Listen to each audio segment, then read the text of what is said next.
Blue skies all the way. We laugh, we joke, we sing. What a beautiful day. Not a cloud in our sight. It's such an adventure, my baby, you and I. Water's crystal clear. Reality's so far from here. Never wanna leave this place. Oh, so far from home.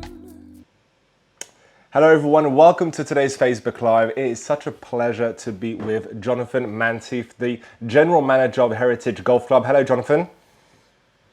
Hey Lewis, how are you doing? I'm doing extremely well. Now, I've had the opportunity to talk to a couple of South African players during the last few weeks, and every time the surname Menteath, is that the way, am I saying correctly then? Is there a particular way of saying it in South Africa or am I saying it right?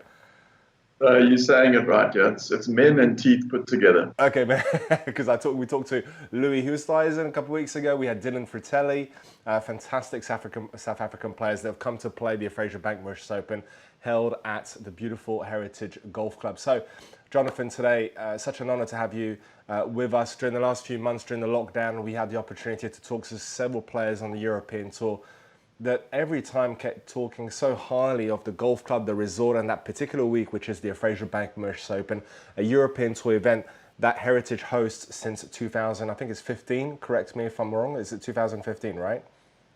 Yeah, that's right. That was our first event in May 2015. So you guys have been doing a lot of work during the lockdown, and we're going to talk a little bit about that, about how the team kind of got together and strategized of how you could really optimize as many things as possible during this world pandemic that hit everyone and every golf club and every resort around the world, and talk a little bit about as well what's coming up in the next few months, knowing that the golf club officially opened. Was it yesterday? Yesterday the golf club officially opened, is that correct? The 3rd? That's right, yeah. First day was the 3rd of June. So did you, yesterday when the golf club opened, did you have any golfers come up first of all, or is it from Mauritian golfers that came to play? And if so, how did that first day kind of reopening after almost 2 whole months of being closed? How did it feel to get those players back out there on the golf course, and what were their reactions like?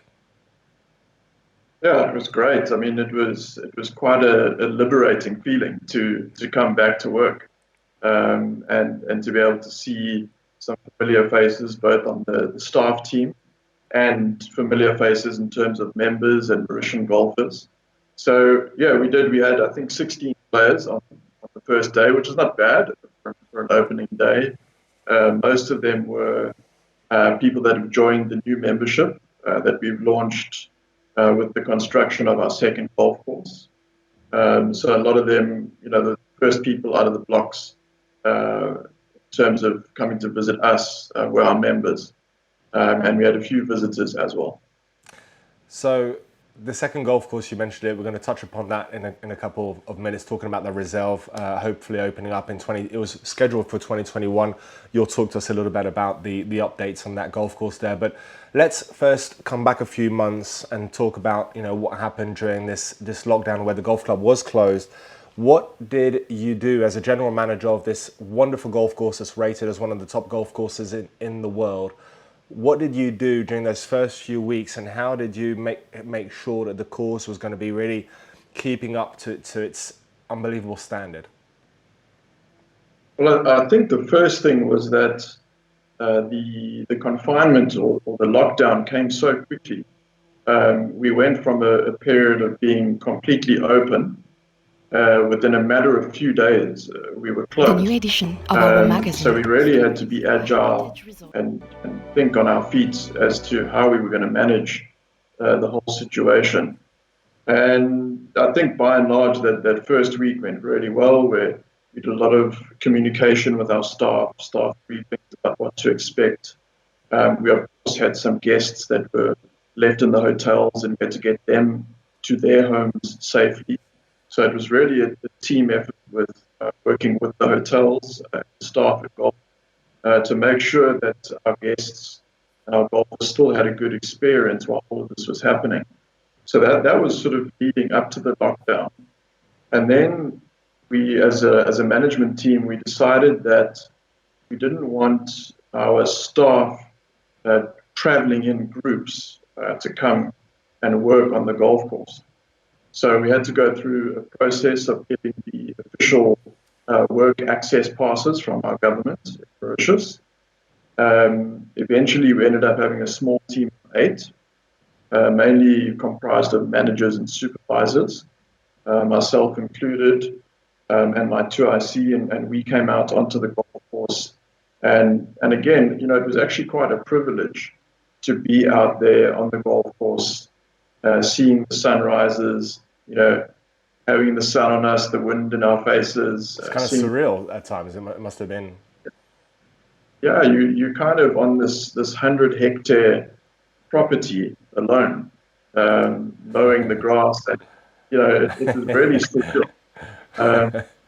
It's fun at the same time. As a general manager, I'm either sort of interacting with guests around the clubhouse or on the golf course or in my office.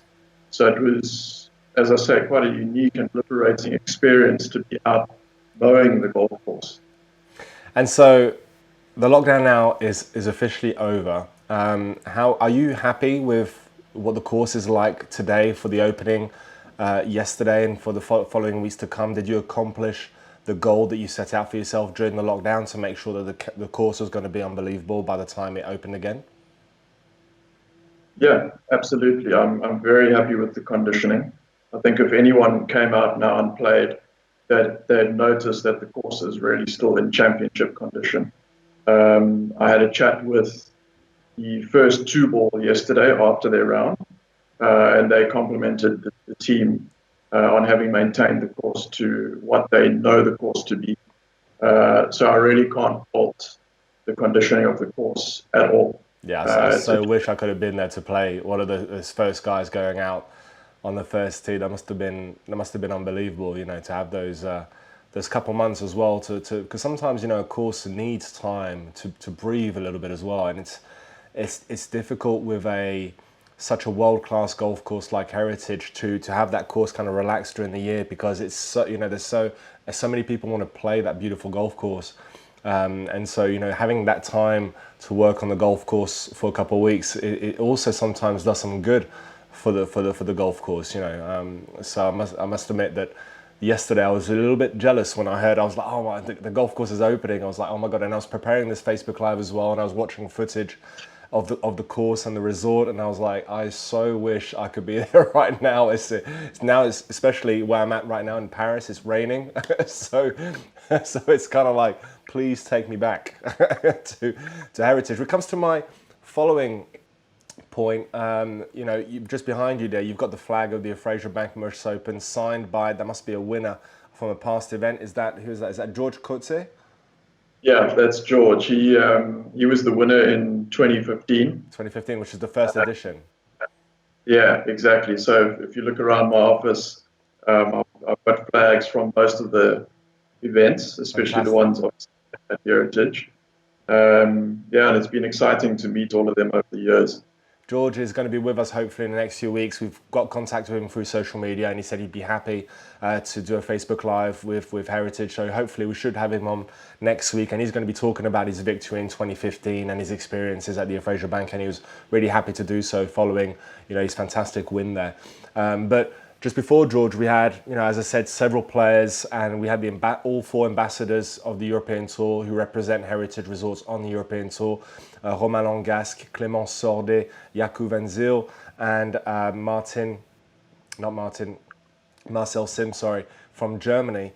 All 4 players there, just so highly talking about the resort and the golf club, and every time I was asking questions about the golf course, which I'm going to particularly ask you now, and I always ask him, what are the sort of the strengths of the golf course when I asked to the players, and it's really interesting to see how different players kind of react to the same question.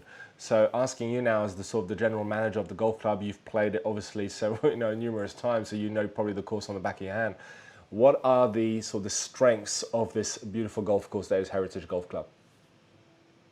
I think you need to look at it in two ways. We obviously, in the world of golf, we have amateur players and we have professional players. And on a day-to-day basis, we set up the course for our amateur players who want to have fun on their holiday. So they don't want too much of a tough setup. So I think that is definitely one of the strengths of Heritage, is that you can set it up for an amateur player who wants to have fun, and it can also be set up for a European tour level competition. So, and that moves me into the fact that we've got 5 team options. So you can move right forward if you're not a long hitter, or you can go far back if you're a low handicapper. And the course really does play differently from each tee.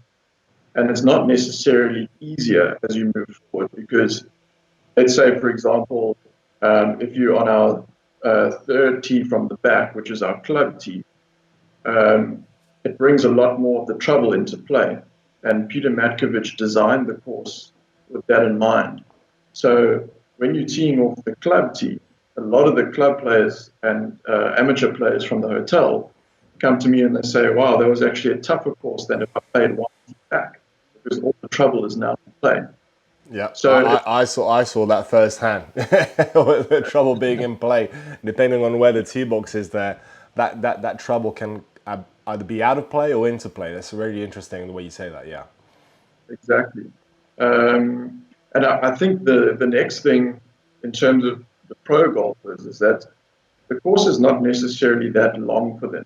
I mean, the guys these days hit the ball so far, and even off the back tees, some of them carry a lot of the trouble.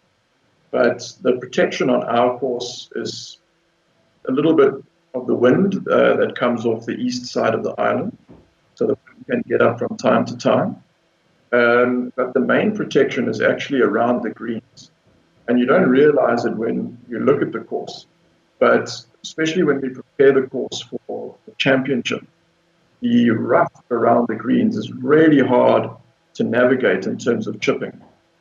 So if you miss the green, you don't know, when you're chipping, you don't know whether the ball's going to just flap out of the rough 1 meter, or whether you're going to catch a flyer without any spin and the ball's going to roll on past the flag. And that's a huge protection for the course. So when you're playing it as a low handicapper or professional on the tour, it's better on our course to be an accurate iron player, and to be hitting the middle of the green and to be giving yourself chances, than to be a long but erratic player who sprays it all over the place. So it's a short course. It's not necessarily the guys with the length that benefit on our course. there was a huge, conversation. There is a huge conversation going. The players are getting so long now. The tour players are hitting it so long that they're trying to lengthen the course. They're trying to lengthen all these golf courses as much as possible. And the argument that a lot of people are having, and people like myself, are saying, well, the course doesn't need to be long to be difficult. When you look at Heritage Golf Club, I remember being on the last few holes there of the Fraser Bank in 2019, so the 2020 edition, with Rasmus Højgaard won.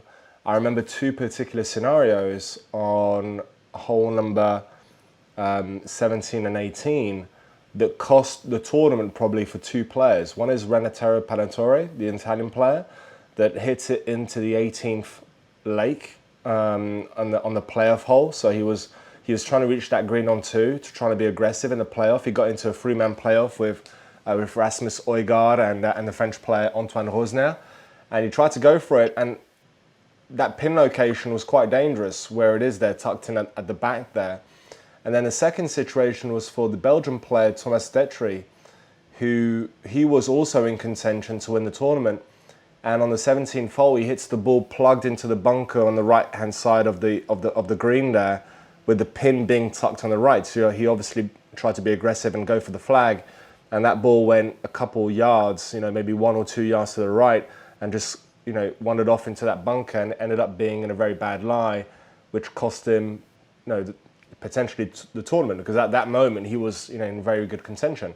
So the courses don't need to be long, and I really, really much respect the architect that has the ability to build a course that can make it extremely difficult for golfers on the tour, depending on pin placement, like we saw at the Fraser Bank, where that 18th hole, for example, when they put the flag on the left-hand side of the green, which was right next to the pink pod where Heritage was. I mean, that flag was like 2 yards from the water on from the water hazard, and we even saw Marcel Sim, the ambassador for Heritage, have a long putt for eagle on, and I just remember him telling me after the round, he was like, I was so hoping that ball would not roll off, even putting the ball to that flag would not roll off into the water. That's how dangerous that pin was. But then also having the ability to make that course really fun for amateur golfers that come to play on a day-to-day basis, which represents 53 weeks in the year in Mauritius, because the Fraser Bank is 1 week in the whole year. And so those amateur golfers that I got to meet before the Fraser Bank and after the Fraser Bank, because I was shooting videos on the golf course, golf tip videos, they were having so much fun because the course was laid out in a way where the amateur golfers, it was more of an accessible golf course to the amateur that's maybe between 5 to 25 or 35 handicap. And they were having so much fun. And also that notion of they were playing a European Tour golf course, but at the same time, that course wasn't as difficult as what it was when it plays the Fraser Bank. Because when you look at other golf courses, for example, in the world, and I'm talking about the one that's right next to my house, the Golf National, which has the Ryder Cup, that's just a tough golf course all year round. So I mean, when you go out and play that golf course, you got to make sure that you got enough balls in your in your golf bag there. But the Heritage I found when I played it was just a really fun and relaxing golf course to play.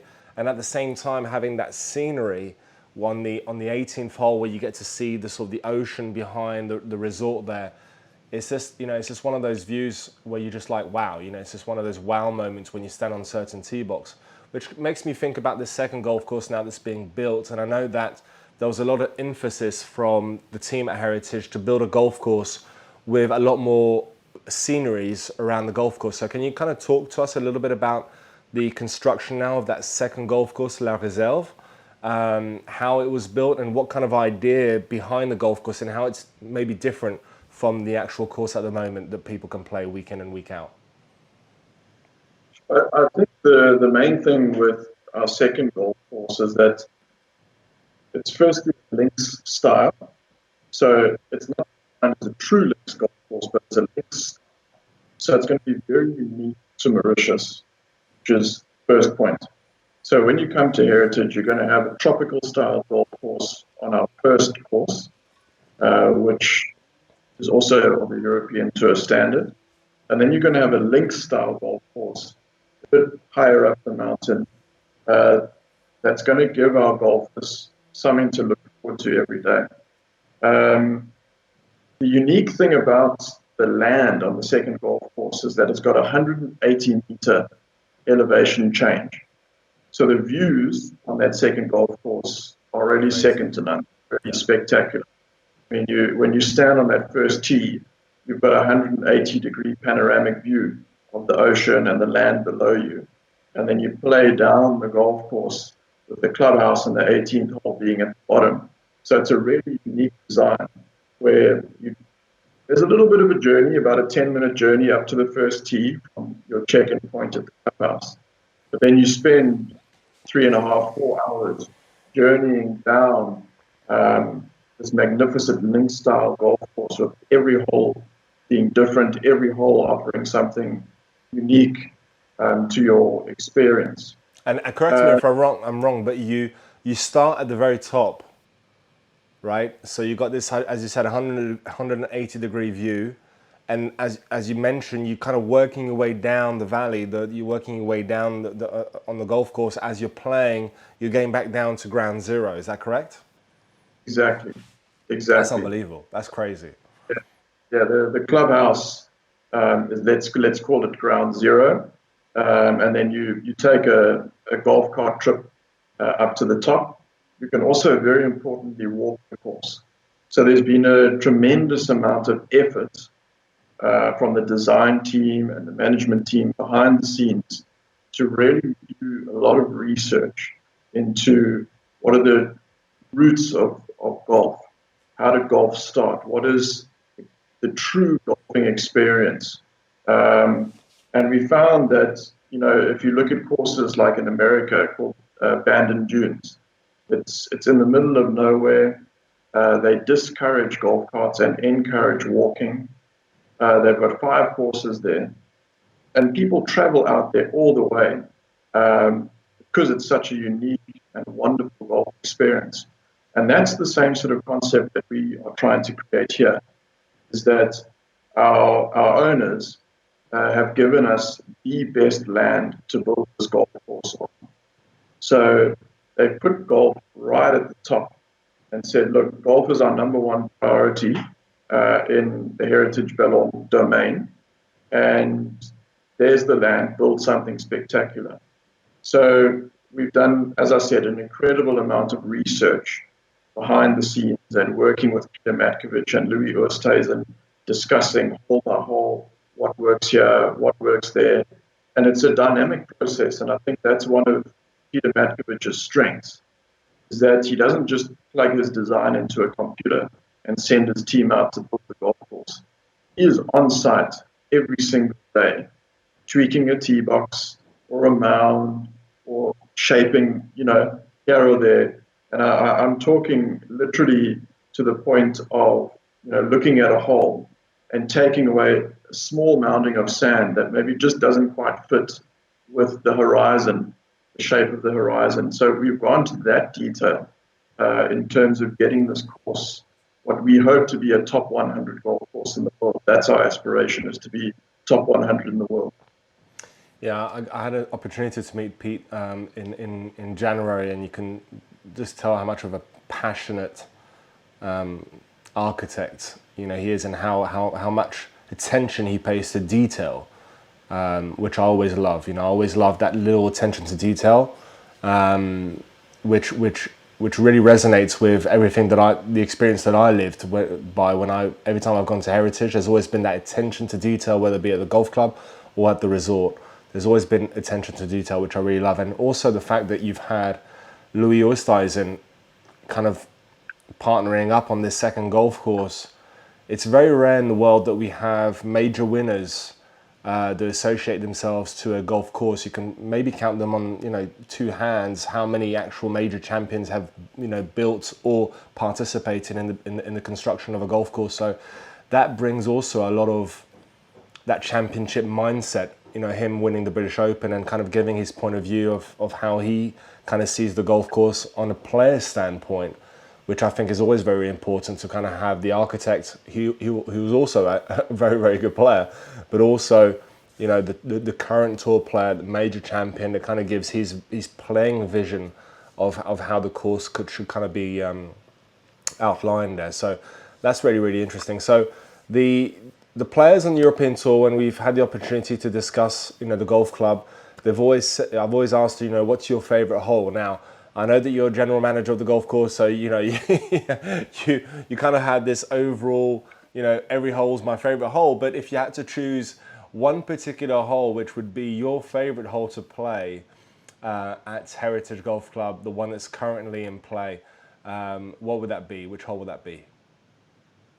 I'd have to say number 18. That's the one that comes out a lot. Yeah. A lot. Yeah, and I'd have to, I've said it a lot to people that have asked me, because even for me personally, it's provided me with some really fun moments with my friends out on the course, where you've been playing a friendly match play and you're coming down the last hole all square, and it's really all or nothing, kind of like the guys did in the last Bank Mauritius Open.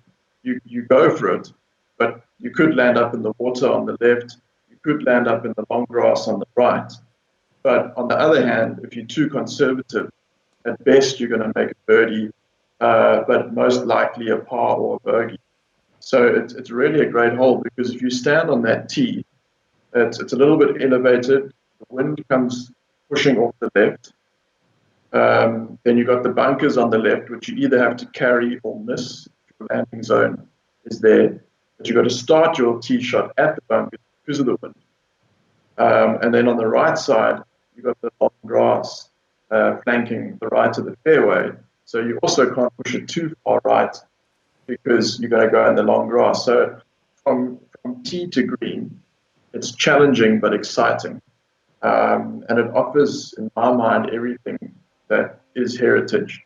A bit of water, some nicely placed bunkers, palm trees around the green, elevated tee with beautiful flowers around the tee, and fun and excitement, and that's what we're about. So hands down, number 18 would be my favorite. Yeah, the playoff last year was unbelievable.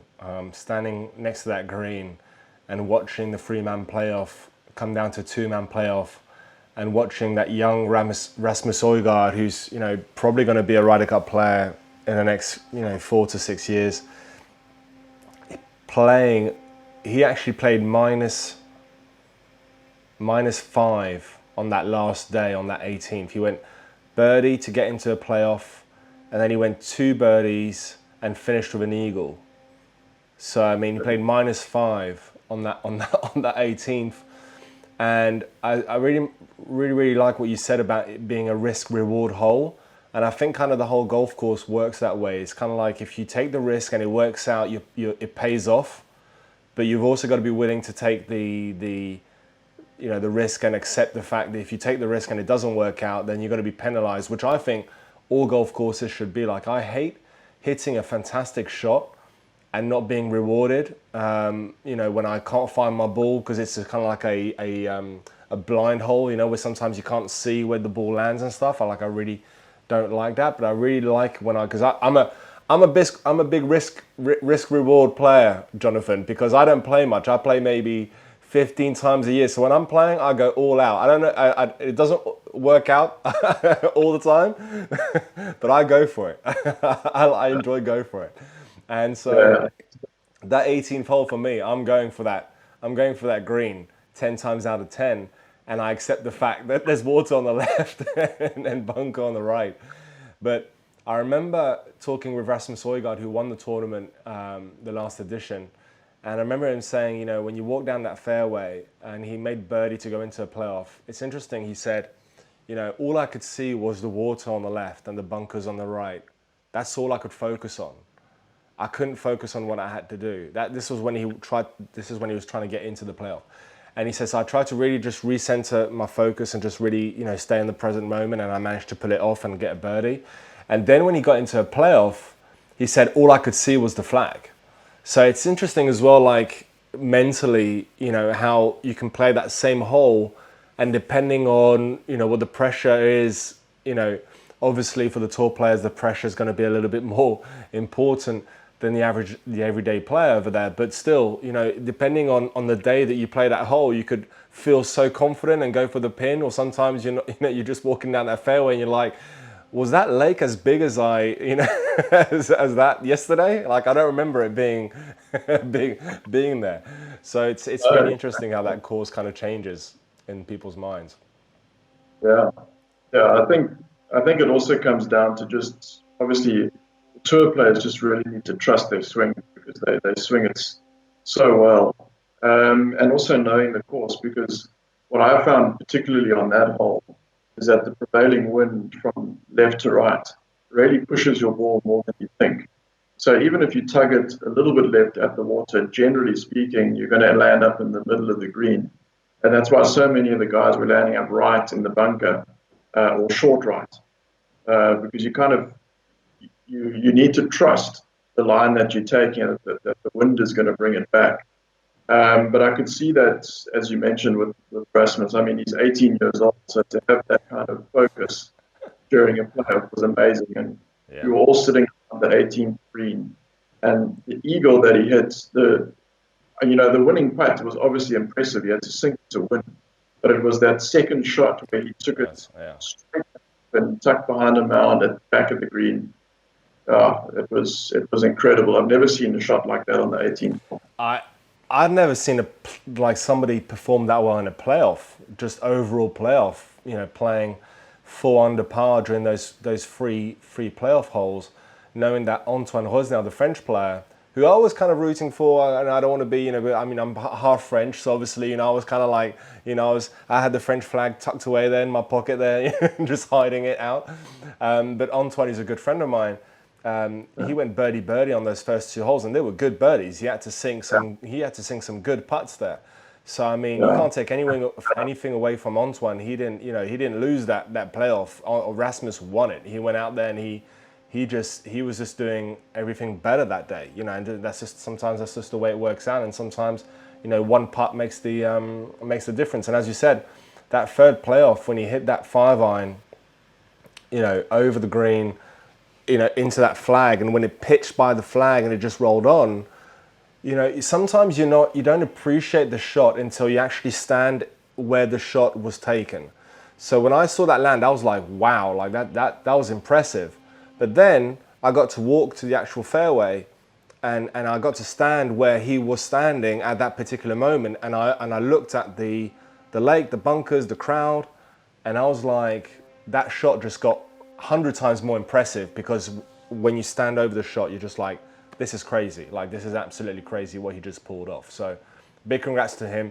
We had him on the live a couple months ago, and he was, kind of running back the scenarios of the Fraser Bank and talking about how he felt during certain moments. So it's really cool to get inside of the player's mind and kind of understand what they did, which is, as a team, as a heritage team, we decided to get together at the beginning of this lockdown and kind of get our minds together and say, what can we do during this lockdown to kind of stay connected with our audience? Because, our Facebook pages and Instagram, we have more than 150,000 people that follow us on social media. Yeah. And we were like, what can we do during this lockdown to really keep people entertained and bring a positive energy throughout this lockdown? So we did more than 10 Facebook Lives during the lockdown with European Tour players, not just ambassadors, but players that just wanted to do the live with us because they appreciate the course, the resort, and the tournament, and they kind of shared the experience with us. So that was just an amazing time during the lockdown. Even though it was a difficult time, it was a great time to also kind of share with those players and understand what makes them so great. One last question, Jonathan, before we leave you, and we thank you so much for your time, is I always finish live by asking the players to describe their perfect day at Heritage. So saying, okay, when you wake up in the morning till you shut your eyes in the evening, what if you had one day at Heritage, so combining the resort and the golf club, what would your day look like? Obviously not working day, huh? This is an off day. So what would your off day, perfect day look like at Heritage? Well, look, the first thing for me is always the coastline. So having a sea view, of course, from my room would be really important for me. Watching the beautiful sunrise over the ocean, maybe going for a walk in the morning, get the blood pumping for the day, get a bit of exercise in. I've done that a few times when I've stayed at the hotel, and I've been coming to this hotel actually a long time before I worked here. I've been coming here since 2008. Oh wow! Okay. Experience, yeah. So it's a place that's been really close to my heart for a very long time. 12 years now. So I've experienced it both as a guest and obviously as a member of the staff. But yeah, for sure, that would be the first thing for me, because that's what we're all about. I've really enjoyed staying at Telfair, which is closely linked with our golf club. And then, sure, going for one of the wonderful breakfasts that we have around the resorts. There's numerous restaurants that you can have breakfast at.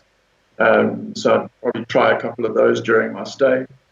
Lovely buffets. And I tend to try and get as much fruit in as possible because they provide such good fruit here, and I don't eat much of it at home. And then, look, it's a nice convenient drive across to the golf club on the shuttle, a golf cart shuttle, or a normal van shuttle from Hawaii. So I'll probably try and head to the golf courses as soon as possible, just to avoid the day heat. So just after breakfast, we can find you on the first tee, ready to play the course. Okay. That's it. Yeah. Thereafter a nice lunch at the resort, and then head out to do a few activities. We've gone for a boating trip as well. So you can head out past the reef, maybe go for a little boating trip, or if you don't like to go too far, glass bottom boats. So I enjoy doing boating activities after my game of golf. And then something a bit more relaxing. Maybe head off to the spa just towards the end of the day before dinner, just to relax a little bit, set the mind at ease after a nice busy day.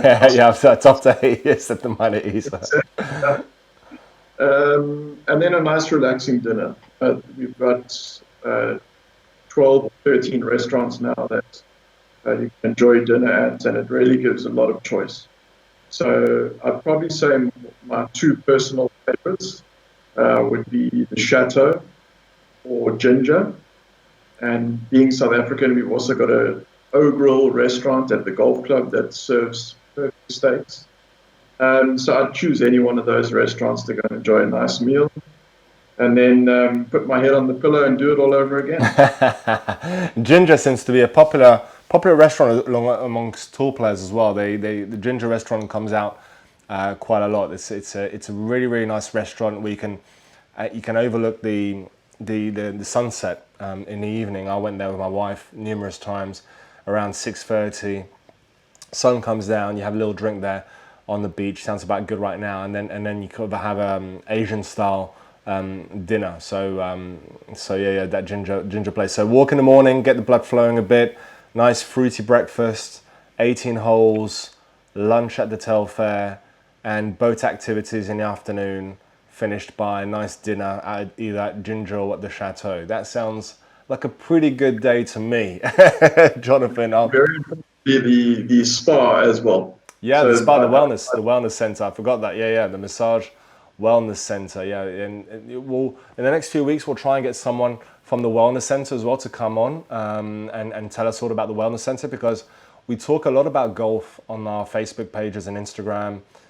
Because as a Heritage Resorts team, we're just so proud to have that golf course the way it is and welcome all these amazing players around the world. But Heritage is all about wellness as well, and I know that wellness is a huge important factor. You have the Wellness Festival that's at Heritage that you did last year. Unfortunately, this year I think it might be a little bit compromised with the situation with the coronavirus, but yeah, the wellness is a huge factor. So we'll try and get someone on there, and I know that we've been doing as well some wellness tips on Instagram and Facebook by a couple of specialists that giving you tips to improve your wellness and your well-being every day. So make sure to check those out, and make sure to live Jonathan's day when you go to Heritage Resorts.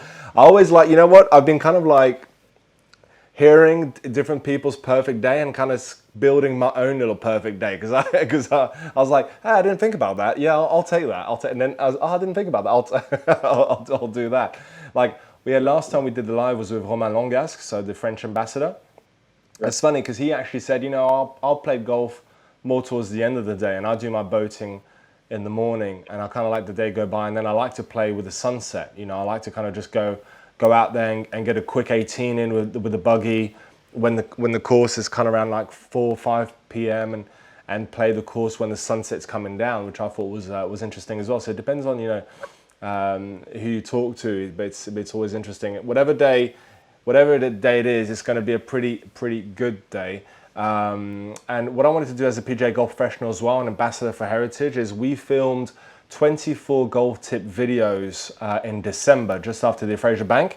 So as we leave Jonathan, what I'm going to do is I'm going to show you one of those golf tips that we filmed. It was actually episode number 2, filmed on the beautiful 18th hole, which is Jonathan's favorite hole. So Jonathan will appreciate that video, so that you guys will be able to watch that, take inspiration from that video to help you improve your game. And then there'll be a short little video after that showcasing the Fraser Bank Mauritius Open, showing you the tournament and being played at the wonderful Heritage Golf Club. Jonathan, thank you so much. I'll leave the last words to you, my friend. How would you like to finish this Facebook Live? Yeah, just to say to everyone out there that we can't wait to welcome you back. We're a safe facility, very important.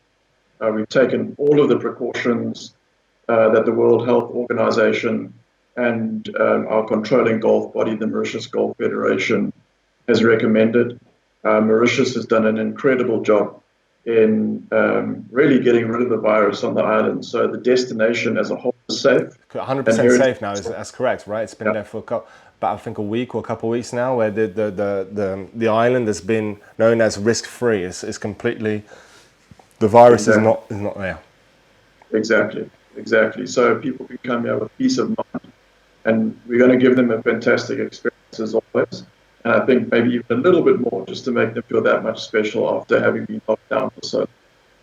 Cool. Jonathan, thank you so much. Can't wait to see you again, hopefully this year. And listen, we're going to finish off with this little golf tip there. And until next time, see you soon.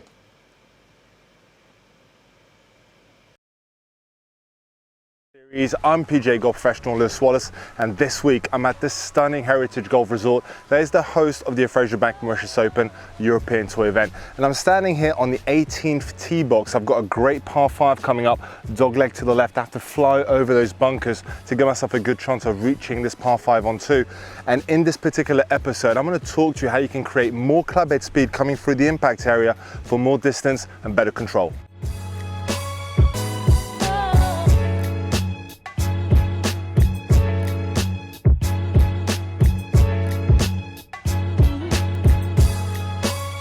Okay, so you want more power, you want more distance, and you want to create more clubhead speed coming through the impact area. Well, the good news is you already have the clubhead speed, you're just not using it the right way. So many times I see amateur golfers get into a position at the top of the backswing when they'll transition down to the first part of the downswing here, they'll throw the club at the ball this way. They're early releasing, casting the hands, getting into a position at impact where they're flipping the hands through this way. It's almost like you're losing all the energy and all the speed even before you got to the impact zone. 2 words for you: kinematic sequence. You need to master the kinematic sequence in order for you to create maximum power and clubhead speed in the impact area. So what is that? When you get to the top of the backswing, you need to understand what starts the first part of the downswing. There's a certain sequence that you need to respect in order to create maximum power and speed.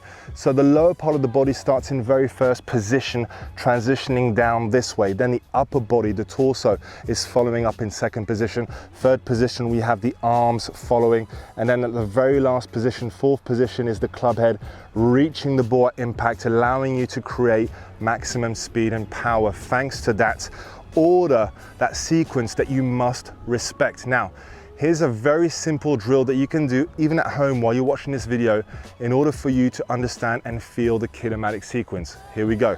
You get yourself in position by holding the club with just the left hand to start with. It can be the free wood or the driver. Now, right hand goes underneath the left arm with the back hand going against the left elbow. You get to the top of the backswing, and from here, you're only going to feel the unwinding of the body through the lower part of the body and the upper body unwinding first, okay? I want you to feel as though the arms and the club head are staying extremely passive in this first part of the downswing. If you do this, you're going to create a lot more lag. Lag is going to create better speed coming through the impact zone, okay? So extremely important, you're unwinding the body this way and you are not throwing the hand this way. So the feeling is very much of the hands, the arms, the club head staying very passive, and the big muscles working their way down towards the ball, unwinding everything the right way. The way I would do this on the range with my academy students, I would let them do 3 practice swings without the ball. Right hand goes underneath the left arm, the back of the right hand goes against the elbow, go to the top, unwind once, unwind twice, and this is the 3rd time, boom. Once I've done that 3 times, I will then set up to the ball, and I really would try and feel that sequence when I'm hitting this free wood. I just love the way that drill feels, helps me understand how to unwind the body properly. Definitely try out next time you go to the range. It'll help you get more speed at the right moment in the impact zone, create more power, more distance.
very excited to be here at Heritage Resorts for the Afro-Asia Mauritius Open.